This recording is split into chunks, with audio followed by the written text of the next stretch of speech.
என்ன சண்டைக்கு கூட்டாவும் ஒன்னா பந்தயம் போட்டு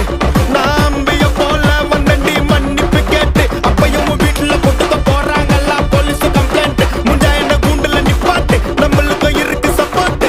உன்னை கூட்டுன்னு போவேன் ஜீப்ல வச்சு கட்டின பொண்டா